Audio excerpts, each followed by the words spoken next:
Hey, welcome back. Just half past the top of the hour, high noon Eastern here in New York, coming to you live from the Newsmax headquarters. It's Liquid Lunch. I'm John Tobacco, and we are having a heck of a liquid lunch today. At least I am, that's for sure. Dow Jones Industrial Averaging record historic territory over 27,000, holding right now at 27,050, up about 200 points on the day, which is good news. Some stabilization and consolidation here would be very nice for some more upwardness. And Bitcoin is getting slapped around today, just under 12,000, down about $500. But it's been volatile here. I told you that anything above 10 is a good consolidation range. Stay right there. Don't get crazy. It's the summer. And things are volatile, and it's going to get crazy in here right now when we bring in some legal eagles. We bring in the best of the best. We find them from all over the country. And joining us today is Judge Herb Dodell. He is a Superior Court Justice judge out in California. And your newest book, which is right here, From the Trench to the Bench. We're going to talk about that in a little bit. And also, you're the host of the For the People radio show. So you seem to be really getting around. You're judging cases, you're writing books, you're doing radio shows, you're on TV. What else? Starting a new career at age 80. You are. You don't look a day over 79. That's what somebody once told me. You don't look older than 78. So, Judge, the big story that we've been covering here, and we're trying to dig into it on all different angles, but this Epstein thing is terrible. I mean, this guy got a definitely backroom deal on the first one, in my view. You know, a year in prison, you get out 12 hours a day. He had worked furlough, is what he had. Yeah. How many alleged multiple rapists do you think get work furlough on a 1-year sentence? Not many. Not many. Do you know of any? No, and that's the reason why you don't know about them. Because there are deals made every day. In fact, plea bargain is the way things work in the system generally. I'm a former prosecutor myself. I was a deputy district attorney in Los Angeles. And plea bargains are the things that are done all the time. Most of the time, you get those kind of sweetheart deals when the prosecution doesn't think that they can prove their case beyond a reasonable doubt. And when I was a filing deputy in the district attorney's office, you interview the police. You look at what evidence there is, what documents there are, what witnesses may show up.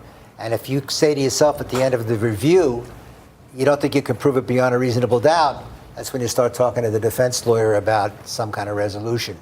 But isn't there usually also, like, when you make a plea deal, don't you usually, like, give something? Like, hey, you know, here's some, let me give up a few other people or something. Like, Not necessarily. I think it depends on the facts of every case. Most of the time, the defendant will plead even though they claim they're innocent, because when the filing takes place, they're looking for 20 years hard time.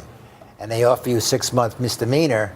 Whether you're guilty or not, you got to say to yourself, you know, 20 years hard time versus 6 months, get out, good time, work time. I could hear that. You make that deal and you run there. Happy. You run there. But this deal down there was definitely a cockamamie So, deal. Judge, speaking of that... cockamamie? Is that a legal term now? Yes, cockamamie? Like, yes, you can look it up. I like that. I like that. But, cockamamie. So, Alan Dershowitz, who was one of the attorneys for Mr. Epstein, said the reason they got such a sweetheart deal was because they didn't have a lot of evidence. Now, Alex Acosta, who was the U.S. attorney, now the labor secretary, he came out yesterday and said, no, the reason that we gave him the sweetheart deal is because the local county prosecutor, the state's attorney in Palm Beach County, was not going to even charge the guy. So given the choice to at least get him convicted of a felony and get him at least some jail time, I jumped at it. Now, the relevant state prosecutor is saying that's not true. Based on your reading of the situation,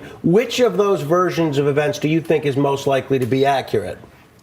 I don't know enough about the facts to really give any kind of opinion, but it doesn't sound really convincing to me. Sounds cockamamie. That nobody was going to prosecute it. I think the guy was so well connected that somewhere along the line, somebody knew somebody who knew somebody. And in a small community like that, a high-end community like that, these kind of deals take place in the business world every day. every day. So let me ask you about your book. It's called From the Trench to the Bench, Navigating the Legal System and Finding Your Spiritual Path Along the Way. You don't usually associate finding your spiritual path with navigating the legal system. How did you manage to do both? Well, first of all, I had decided I wanted to write a book to help the public, because the public really has no clue as to what goes on in the legal system. They really don't. Only what they read in the paper or they hear on TV or from some other source.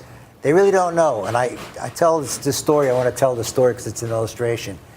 I was sitting those days in what they call unlawful detainer court. That's foreclosures, evictions, and things like that. And I was in chambers reading files, and my bailiff said, you know who that person is out there who's on the calendar? I didn't know, but it was a first-class, world-class NBA basketball star with the rings, the whole deal. Mm-hmm. And so the bank had foreclosed. They were trying to throw him out. So I go out, and I see the guy. And I said, do you have a lawyer? He says, no, I don't. He had bought a $7 million house when he had the money. And apparently he had come upon some hard times. And I read the papers, and I said to myself, he's got a potential defense against the banks. But he doesn't know it. And I'm not allowed to. You can't tell him? No. You can't just give him a hint like, no, hey. No. We have to be very careful about. So then why did you go talk to him outside the chambers? That's extrajudiciary intervention. I'll get to that in a second. Oh, okay. But the bottom line is I saw he had a potential defense, and a good lawyer would have known that. Somebody who was experienced in the area. And I had a similar situation in another case, and I had called the presiding judge to ask whether she thought it made sense to do what I wanted to do, and she says, yeah, you could do that. And so I saw he had a defense. I said, I'll tell you what, I'm going to give you 2 weeks. I'm going to stay execution of the writ, which is what they used to throw you out. And I think you should get yourself a lawyer. I'm not allowed to give you any legal advice. He came back 2 weeks later. I read the papers again. No real perceivable change. And so even though I knew he had a defense, if I was his lawyer, I probably could have kept him in there for 2 years. Judge, on that note, John has to gavel us to break, but you have to come back, and we want to encourage everybody to buy your book. This session is over. When you need legal, we bring you legal. Judge Herb Dodell, go out and find his book, From the Trench to the Bench. Stay right there. Back after this.